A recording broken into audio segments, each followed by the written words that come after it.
Welcome to Passion Inspires.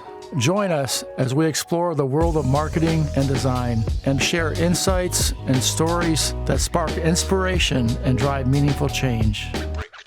Welcome, everyone, to Scott Allen Creative's podcast, talking about nonprofit change makers. And I'd like to welcome Kema today. We had just met, but I'm so excited about your mission and what you shared with me earlier. Can you tell me, first of all, what is your nonprofit all about? Let's start with that. So Lights, Camera, Discover. We are an out-of-school STEAM program that also teach kids life skills. So we do weekend and after school and summer programs teaching kids filmmaking, animation, photography, and workforce development programs, while also doing anti-bullying programs for the youth ages 8 to 18, and actually up to 24 now. So we've extended the youth that we reach. So how did all this begin? Let's go back to where this passion began. So it began, I started out in the entertainment field and started out as an actress. And then I was working at a film school, and then I started learning some other things. And I learned producing, I learned directing, and I learned screenwriting. And I was like, oh, there's more to than just acting. But, there's a cost for that. And it's not always something that one can afford. And then I was looking at students that were also going through it, and it's not always something that people can afford. And I had the opportunity to go to another country and teach those skills to someone else, to another set of youth.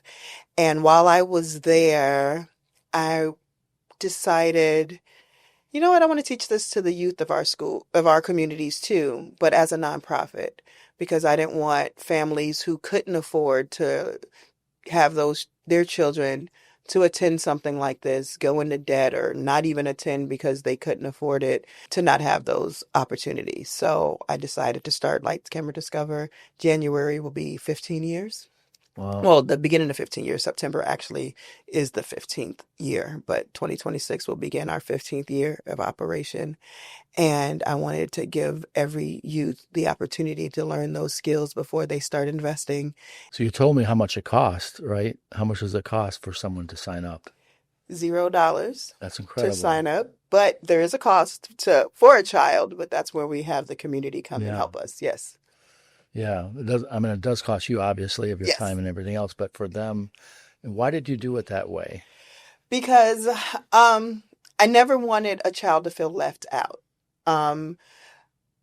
Personally, I never had to, I take that back. In the beginning, I never had to feel that left out feeling growing up until after lifed, as we say now, but in the 80s, we didn't have that saying. But after my dad passed, when I was a teenager, and then we moved from Chicago to Florida, there was a lot of things I missed out on because my mom went from a 2-parent household to a single household. So there was a lot of activities that I did not participate in. And so I never wanted another child to experience that feeling of, I wish I could do this, but I know I really don't want to put that on my mother because I know we can't afford that. So that's why when I started this, I didn't want another child to have that feeling because I know that feeling. So even if a parent can't afford it, they can give back another way. So when we have our summer programs, we feed kids. So a parent can donate lunch, or a parent can donate monetarily, but they will never pay a registration fee because all youth are accepted into our program. Well, that's the first thing that's amazing about your nonprofit. There's so many other things that is amazing that I learned earlier. Tell us about the program.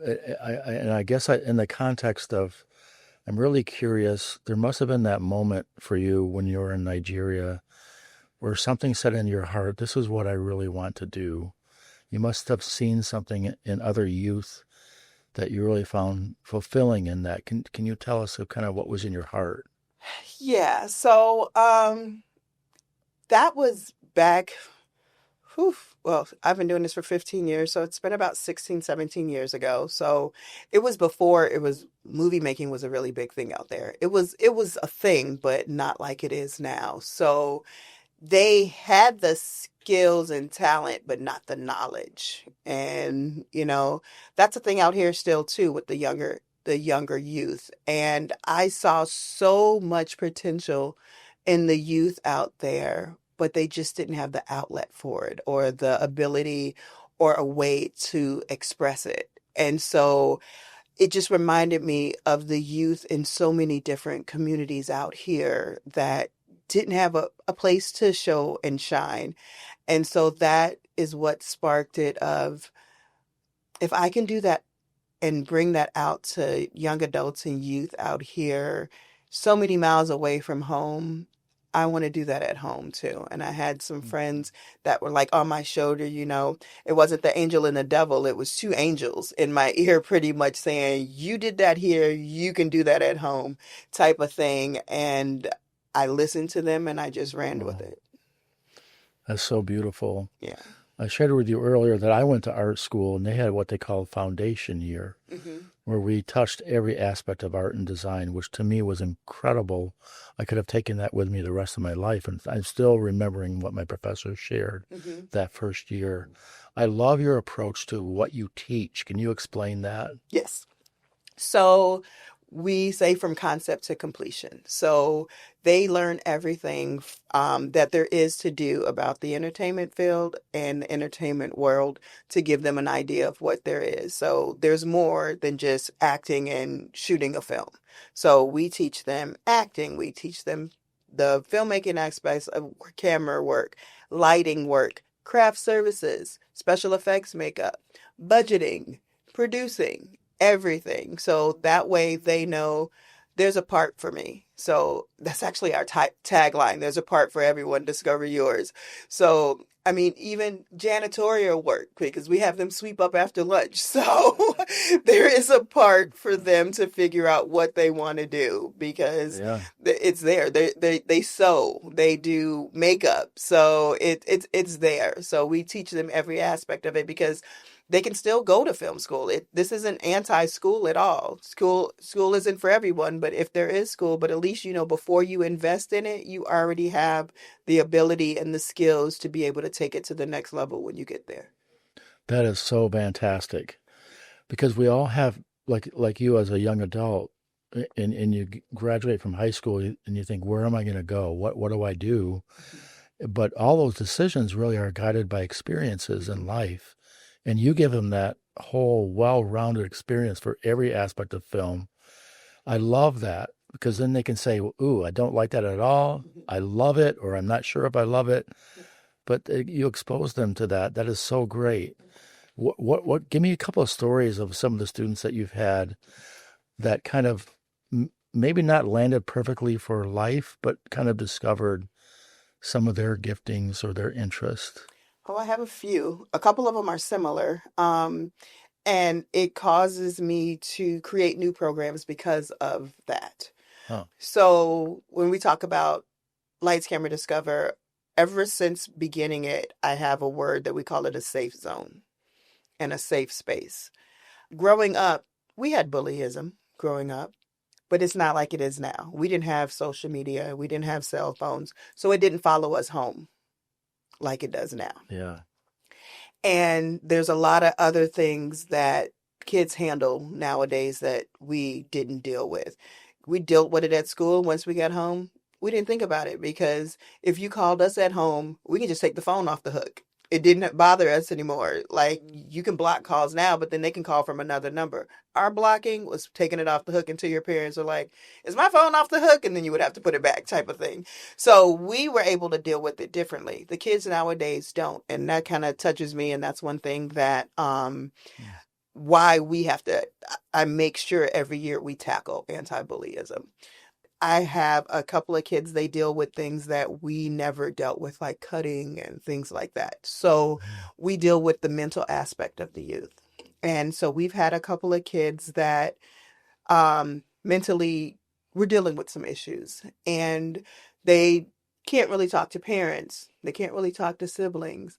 But I don't have children and people see me as auntie, so they feel like they can open up to me. And I love that when it comes to my program. And they have opened up to me in ways that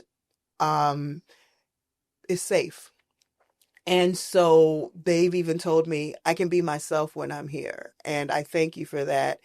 and I wish we could be here more. And so that's when my mind starts going, and I'm like, okay, what grant can I find that allow me to find more help, that we can be more open? So we started a new internship track that we can give them more responsibility so that they can be with us longer. And so that's actually one of the projects I'm working on now, to try to get fully funded so that they can be with us longer, because it allows them to be in the safe space that they feel more comfortable in. So I have one that this summer was part of that internship track because we had enough funding for that. And the parent contacted me this summer, and she's like, I don't know what you did, but his maturity level after this summer has changed so much, but thank you. You're not just teaching a class or several classes, you're investing your life into these students. I really love that you're helping them cope with life and giving them encouragement through life. Do you want to talk any more about that aspect of what you do? Yes, it's way more than just filmmaking, and that's the beauty of it. It's more of creatively life skills. It's a way of getting them in the door. You say filmmaking and they're like, oh, great, filmmaking, but they leave out with so much more. They leave out with workforce readiness skills. They leave out with friendship. They leave out with self-confidence. They leave out with public speaking. They leave out with an auntie. They leave out with a mentor.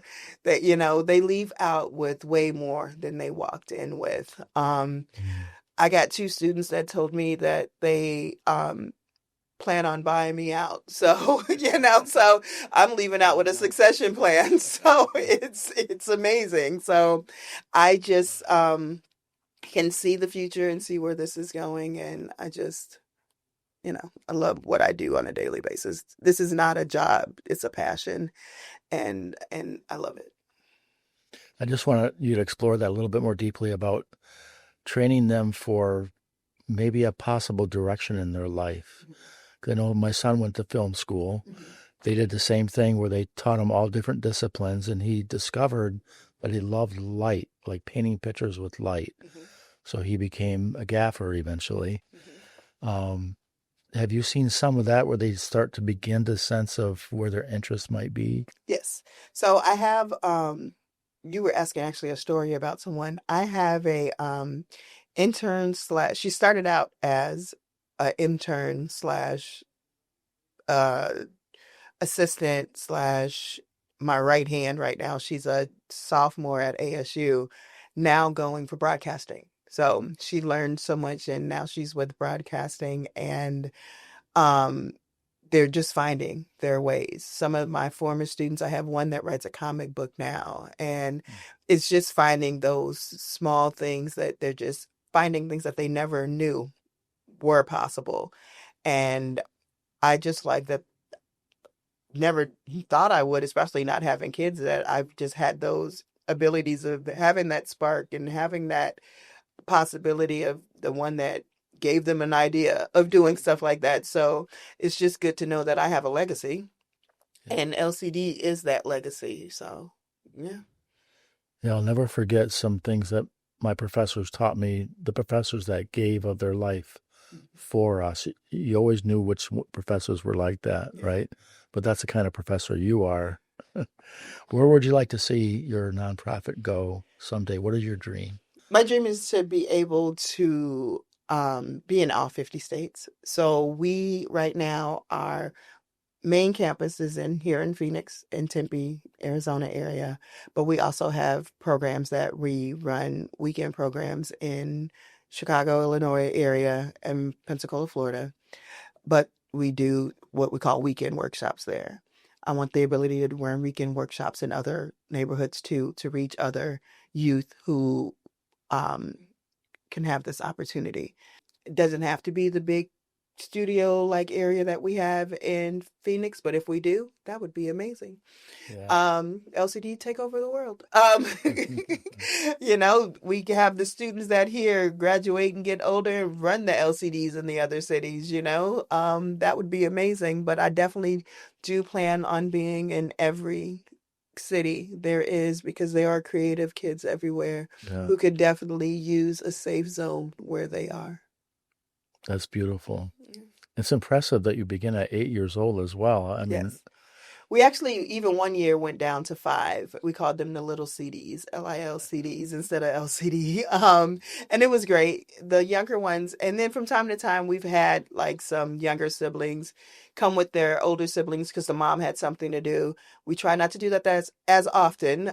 We get more funding, and we have some teachers that can handle younger kids. We would love to have them, but we just don't have the funding to have a full-time instructor that can have the younger kids. But they're great because they're just as productive. I had one this last summer. She put on the costume. She was participating because my family told me I'm stuck in the 80s, but I'm getting these kids excited about the 80s. The past 2 years, they've been doing 80s parodies, like voiceovers and lip syncing with 80s videos. You guys got to check them out because they've been repurposing, but they can check us out on YouTube, Lights, Camera, Discover. And it's been amazing.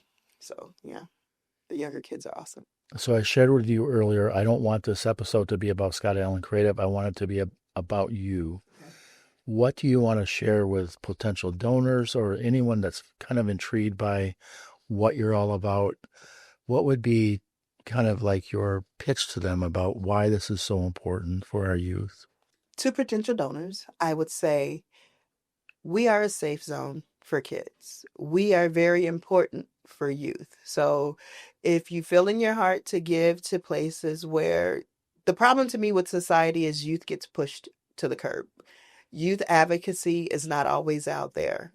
Youth having a place for youth to go is 100% important. So in the beginning, my focus was latchkey youth. Parents that has to work 2 or 3 jobs so the kids are at home doing nothing. That's what my space is, somewhere for the kids to go to. So for me to be funded and have my doors open so kids can have somewhere to go and be creative, it was 100% important for kids to have somewhere to go where they're not at home just playing video games, wasting their lives away. I played video games in the 80s. Our games weren't like the ones now, but why not let them learn a skill and do something that's creative with other kids? And, so that's what I say to funders. Fund something like that, because when it comes to grant writing and things like that, they get so restrictive with grants. I say, give the community the ability to spend those grant funds the way that's needed. They don't think about operational costs are just as important. We need that staff so that we can have the kids there. We need to make sure we have the lights on. We need to make sure that we have running water. So cover general operational costs. Cover lunches when we have summer camps. Cover gas for executive directors that are running from this meeting to that meeting, for the small nonprofits who executive directors are working 2 or 3 jobs, like me. Stuff like that. I've been around 15 years doing all this with seasonal staff, and I've reached a lot of youth. Think about how many youth I could reach if I had a staff instead of doing it all. So that's what I say. Okay. That's beautiful. Is there anything else you'd like to share before we wrap it up? Follow us on social media at LCD Program or lightscameradiscover.org or YouTube Lights Camera Discover. That's beautiful. Thank you so much for your time today. Thank you so much for having me, Jeff.